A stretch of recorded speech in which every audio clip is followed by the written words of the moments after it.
안녕하세요. 18.5도입니다. 지옥에서 온 판사, 오늘 드라마 한다원 이야기를 하려고 합니다. 지옥에서 온 판사 드라마 전개가 무척 빠르죠.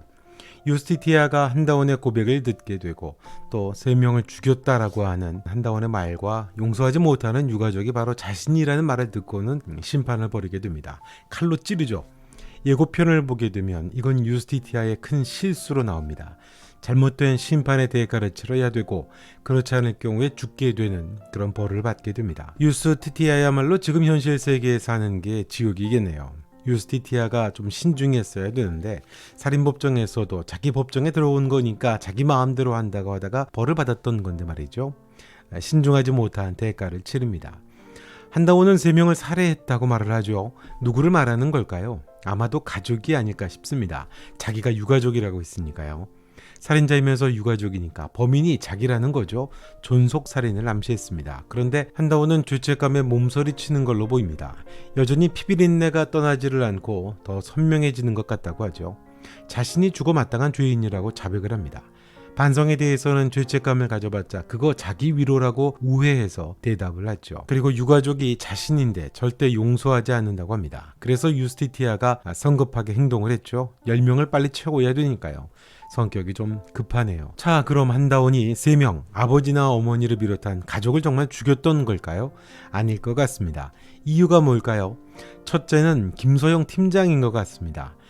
죽은 사람은 아버지, 어머니 그리고 또 한 명의 가족이겠죠. 자기 자신일 수도 있겠고요. 아픈 가족사가 있는 걸로 보입니다. 한다원은 어머니가 없는 걸로 나오죠. 처음에 한다원이 범인을 잡을 때 우리 엄마 뭐 하는 사람인지 알아? 라고 범인이 소리를 치십니다. 그때 한다원은 그건 모르겠고 엄마가 살아계시다고 하는 건 부럽다 그렇게 말을 합니다. 엄마가 죽었다는 걸 알 수 있죠. 공교롭게도 김소영 형사팀장은 한다원을 향해서 자신을 엄마라고 그렇게 호칭을 합니다. 엄마 같은 의미를 부여했다는 건데요.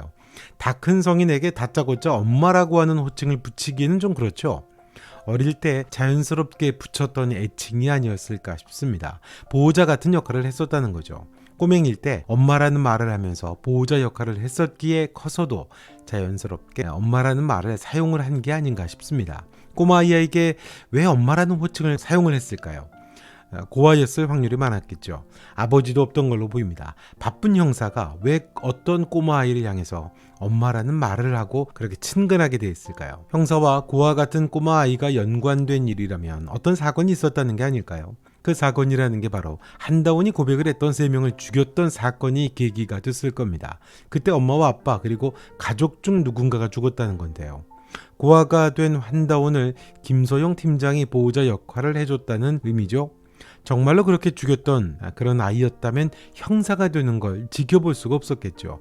불쌍한 아이였던 동정심이 김소영 팀장에게 그 당시에 있었던 겁니다. 어린 한다원의 죄책감은 아마도 자신이 연관되어 있기 때문이겠죠. 엄마가 죽게 되고 아버지가 죽게 된 결과 중심의 사고를 보니까요. 나로 인해 벌어진 일이라고 하는 생각을 강하게 가지고 있지 않았을까요? 생존자가 가지는 어떤 강한 죄책감 같은 거죠. 한다원은 문정준 사건에 대한 집착이 아주 강했었습니다. 동료 형사들은 거기에만 매달리면 어떻게 하냐고 할 정도였죠. 그동안 다른 사건에 피의자가 생길 수 있다고 설득까지 했었는데요. 차민정이 데이트 폭행을 당해서 결국에는 자살하게 될 때, 또 자살이 미수로 끝나게 됐을 때는 정말 과도할 정도로 문정준을 증오하면서 감옥에 갈 각오까지 했죠. 과잉 반응을 보면 아마도 한다원의 어릴 때 트라우마가 있었던 걸로 보이죠. 폭행당하는 엄마와 가정폭력범 아버지 그리고 우발적인 사고, 정말로 죽음에 이르게 한 건 아마도 어머니가 아니었을까 싶은데요. 어린아이는 자기가 저지른 우발적인 사고였고 그 모든 게 자기 때문이다 라고 하는 또 죄책감을 가졌던 것 같습니다. 김소영 팀장은 이 모든 전말을 알고 있던 담당 형사였던 거고요.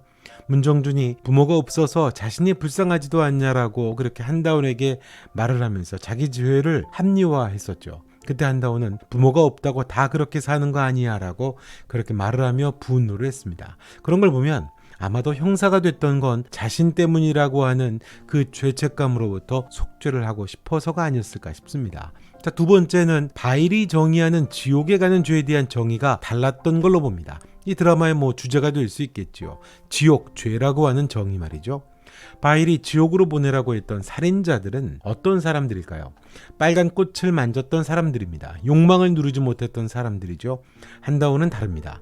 평생 절 저주한다는 말도, 지옥에 가야 마땅하다고 했던 그 말도 자신의 욕망에 따라 죄를 지은 사람이 아니라는 거죠. 이미 스스로에게 잔혹한 형벌을 내린 사람이라는 의미가 있습니다.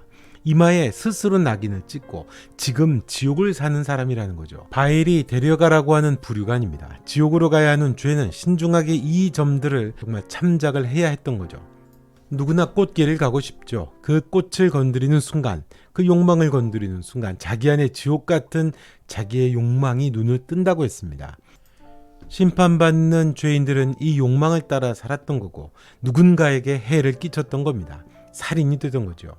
한다오는 달랐던 겁니다. 방어 같은 거죠. 정상 참작 같은 거겠죠. 욕망으로 해석하기에는 다른 경우입니다. 획일적인 법의 잣대를 갖고 심판을 하는 것이 얼마나 위험한가, 아마 드라마는 그 이야기를 또 하려고 하는 것 같습니다.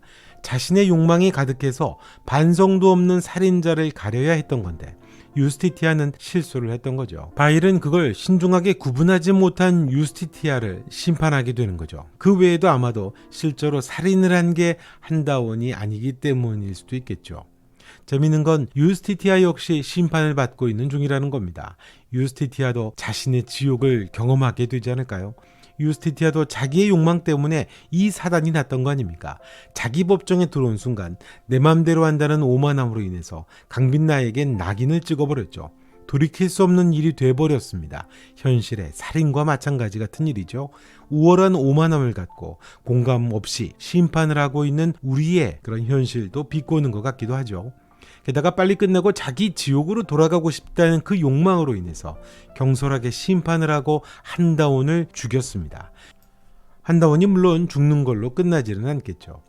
유스티티아가 문정준을 자신의 세상으로 끌어들이면서 했던 말이 있었죠. 똑같은 방식으로 벌을 받게 합니다. 넌 지금부터 네가 저지른 짓을 똑같이 경험하게 될 거야 라고 하고는 무지막지하게 문정준을 다뤘었죠. 이 부분만 계속 돌려보는 분들도 계시다고 하더라고요. 아무튼 심판을 쿨하게 진행하던 유스티티아였는데요. 공감 없고 신중하지 못한 방식에 대한 벌을 받게 됩니다.